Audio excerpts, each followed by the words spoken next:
I'd been talking about the fun we'd had since we'd up and quit old Gilkison and Dad. Now we'd both been around and was pretty well known, so we figured we'd start an outfit of our own.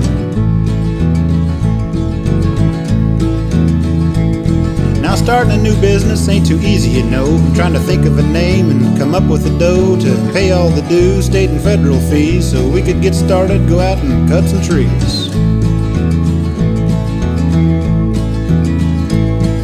You gotta have bucks, that's a fact we knew, so we head to the bank, got $1,000 or two, and we walked out the door with our first bankroll, never stopping to think we just started in the hole.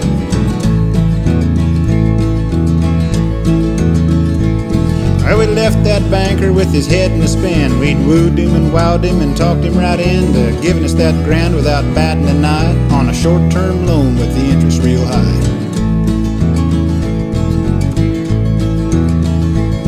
When the fees were all paid and legal work was done, we went to bid on some jobs. Took the first one, was a stand of bastard growth, mostly culls with lots of poison oak and some pecker poles.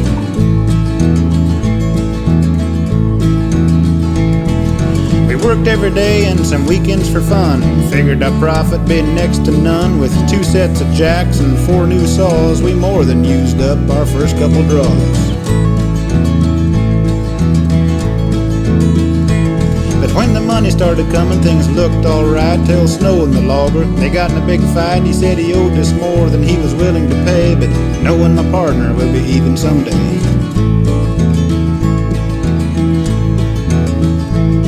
Didn't make much on the next unit or two, but we was keeping pretty busy, had lots to do. The yarder was on our tail, had money coming in, so we figured it was time to hire some men.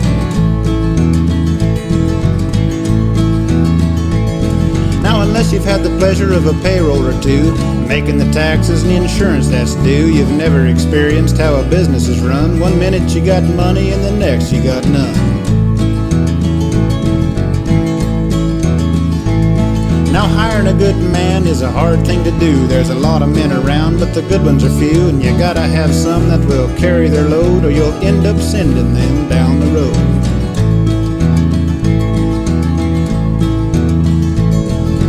How we wound up with the 2 men we've got, it's a question we've asked more times than not. One thinks he's a preacher, the other's a clown, but the thing they got in common is they're always broke down.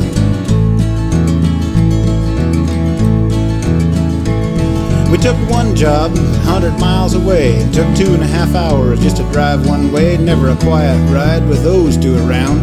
They talked all the way from the job to town.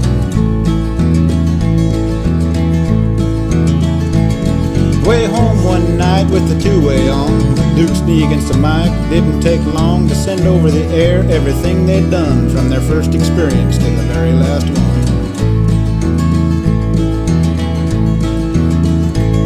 When I told the boys about the thing they'd done, that I got this phone call from someone telling me to be careful what went over the air. We put the blame on the boys, it was only fair.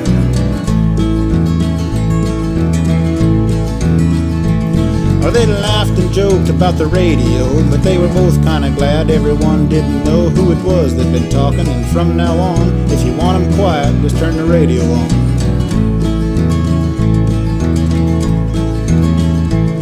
If you ride with us, you have to sit with Hawk. He don't smell too bad, kinda like an old sock. Never rides in the back like a normal dog. He's just one of the bennies when you work for Westlog.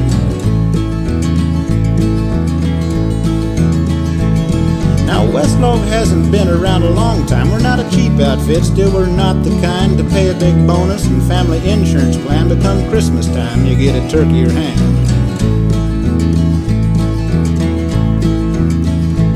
Now this is a true story, and without a doubt, for censorship reasons I've left things out. Some say we politicked and collaborated to get where we are at Westlog Incorporated.